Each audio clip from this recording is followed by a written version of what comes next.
আলহামদুলিল্লাহ, খুবই ভালো সংবাদ। আপনারা জানেন যে এই জানুয়ারি মাসকে সামনে রেখে একের পর এক সুখবর আমাদের প্রবাসীরা পাচ্ছে। তবে এই সুখবরগুলো কিছু কাজের কিছু ক্ষতি হয়েছে প্রবাসীদের। তো আজকে যে সুখবরটি আপনাদেরকে দিতে যাচ্ছি, যেটা এই মুহূর্তে স্ক্রিনে দেখতে পাচ্ছেন, আমাদের যে সকল প্রবাসীরা আছেন তাদের কাজের বাধ্যবাধকতা করে দিয়েছে। আপনাকে টানা 5 ঘন্টার বেশি কাজ করাতে পারবে না, এবং কিভাবে কি নিয়মগুলো, কোন কোন প্রবাসীরা এর আওতায় পড়বেন, এবং বেশ কিছু নিয়ম কার্যকর করা হয়েছে। আপনাদেরকে প্রতি সপ্তাহে ছুটির বিষয়ে একটি আইন কার্যকর করা হয়েছে।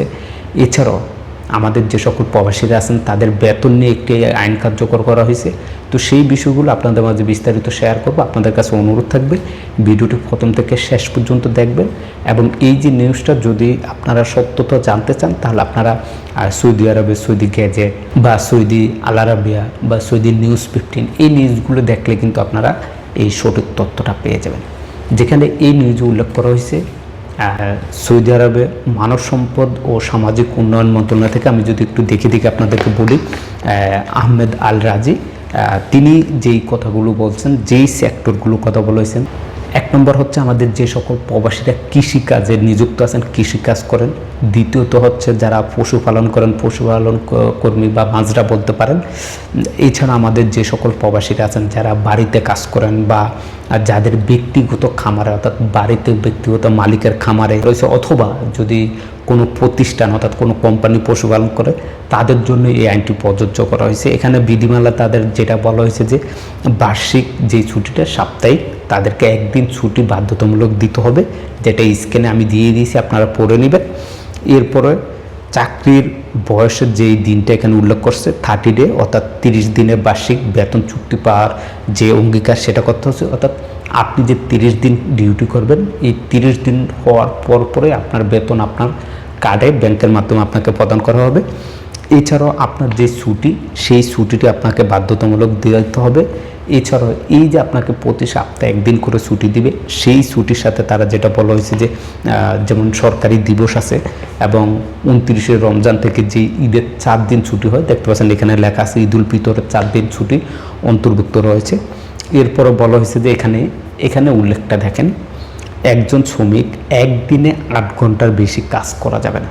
অর্থাৎ আপনারা যারা আছেন, যারা কৃষিকাজ করেন, খামারে কাজ করেন, পশুপালন করেন, মাজরা করেন, সেই সকল প্রবাসীদের জন্য দৈনিক 8 ঘন্টার বেশি কাজ করানো যাবে না। এবং এখানে উল্লেখ করা হয়েছে একটানা আপনাকে 5 ঘন্টার বেশি কাজ করাতে পারবে না। আমি একটু যদি হাইলাইট করি, আমরা স্ক্রিনে যে দিয়ে দিয়েছি দেখতে পাচ্ছেন, আপনি স্ক্রিনশট নিয়েও দেখতে পারেন।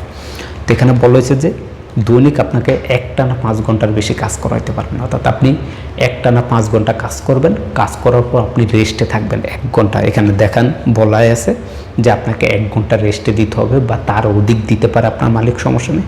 এরপরে বাকি আপনার যে কর্মঘণ্টাগুলো আছে সেই কর্মঘণ্টা করবেন, এবং আপনার যে ওভারটাইমটি আছে সেই ওভারটাইম আপনি করতে পারেন। এরপরে এখানে বলা হয়েছে নিয়োগকর্তা কর্মচারীদের যে মজুরি, সেই মজুরির 50% সমপরিমাণ আপনাকে ওভারটাইমের টাকা দিতে হবে। ধরেন আপনার বেতন 1000 টাকা, তাহলে 1000 টাকার 50% হচ্ছে 500 টাকা।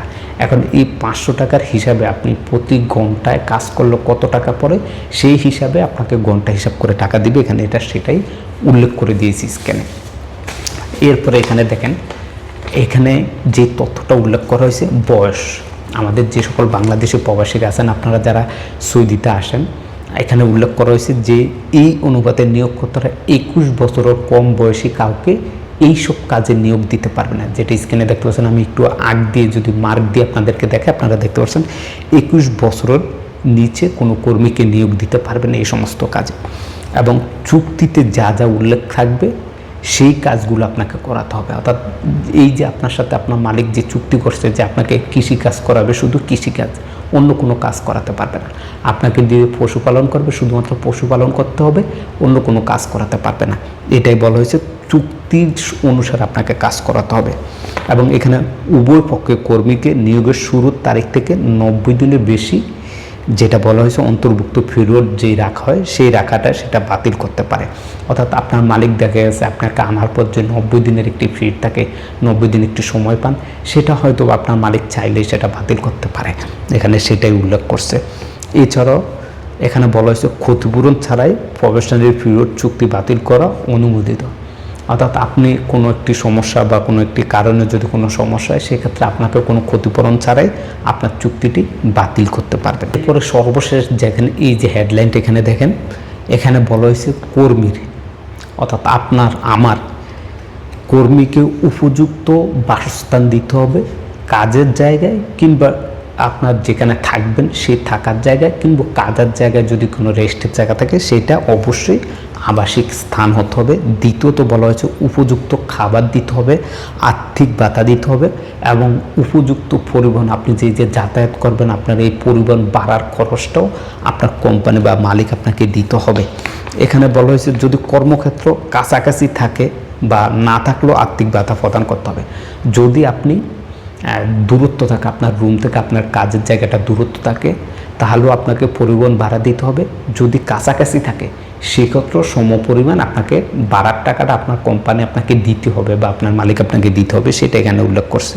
আর যদি মালিক আপনাকে গাড়ি দিয়ে দেয় সেটা তো আর কোনো এখানে কিছু করার নেই। সর্বশেষ এখানে যে হেডলাইনটা উঠছে দেখেন, প্রবেশের যে বিষয়, আপনার আবাসিক যে পারমিট, অর্থাৎ আপনি কাজের পারমিট, আপনার প্রস্থান, আপনার পূর্ণ প্রবেশের জন্য যত খরচ হবে, অর্থাৎ ধরেন আপনাকে ভিসা দিয়েছে, আপনি ভিসা নিয়ে গেছেন দেশে, সৌদিতে আসছেন, আপনার এই যে সকল খরচ, এই সকল খরচ কিন্তু এই সেক্টরে যারা আছেন আপনার মালিক বা যদি কোনো কোম্পানির আন্ডারে কাজ করেন সেক্ষেত্রে সেই কোম্পানি আপনাকে বরণ করবে।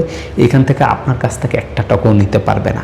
এবং কর্মীর পাসপোর্ট এবং পরিচয়পত্র, তার ব্যক্তিগত জিনিসপত্র সম্বলিত কোনো নথিপত্র তার কাছে রাখতে পারবে না। আপনার যে পাসপোর্ট আছে বা ইকামা আছে, এই যে ডকুমেন্টগুলো বা অন্যান্য আদার্স আপনার যে ডকুমেন্টগুলো আছে সেগুলো শুধুমাত্র আপনার কাছে থাকবে, আপনার মালিক নিতে পারবে না। বা যারা পশুপালনের যে কোম্পানিগুলো আছে যেখানে আপনি কাজ করেন, তারাও আপনার এই পাসপোর্ট এবং একামা তাদের কাছে রাখতে পারবে না। এগুলো সবই আপনার ব্যক্তিগত জিনিস, এগুলো আপনার প্রাপ্য, আপনার কাছে এগুলো থাকতে হবে।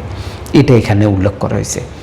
এরপর এখানে দেখেন শেষ পর্যায়ে লেখছে যে যদি শ্রমিকের কোনো কারণে মৃত্যু হয়, এটা খুবই ইম্পর্টেন্ট।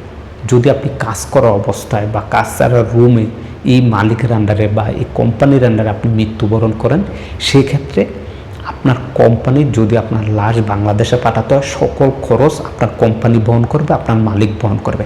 আর যদি আপনার দেশ থেকে কেউ আত্মীয় স্বজন কেউ যদি আপনার বলে যে লাশটি না নিতে চায় তারা, সেক্ষেত্রে এইখানে সৌদি আরবে আপনার লাশটি দাফন কাজ সম্পূর্ণ করতে হবে। আশা করি বুঝতে পারছেন। এবং এই কাজগুলো আপনার যে মালিক আছে বা আপনি যে প্রতিষ্ঠানে কাজ করবেন তারা নিজ দায়িত্বে করবে। তো এই হচ্ছে আমাদের প্রবাসীদের জন্য খুবই ভালো একটি সংবাদ। যারা এই সেক্টরগুলোতে কাজ করেন, এক কথায় যদি বলি মাদ্রা সেক্টরগুলোতে, সেক্ষেত্রে আপনাদের এই সুযোগ সুবিধাগুলো আপনারা পান। ভিডিওটা শেয়ার করবেন আমাদের প্রবাসীদের সাথে, তাহলে আমাদের হাজার হাজার প্রবাসী ভাই এই ভিডিও থেকে অনেক তথ্য জানতে পারবে। সবাই ভালো থাকবেন, সুস্থ থাকবেন। আল্লাহ হাফেজ।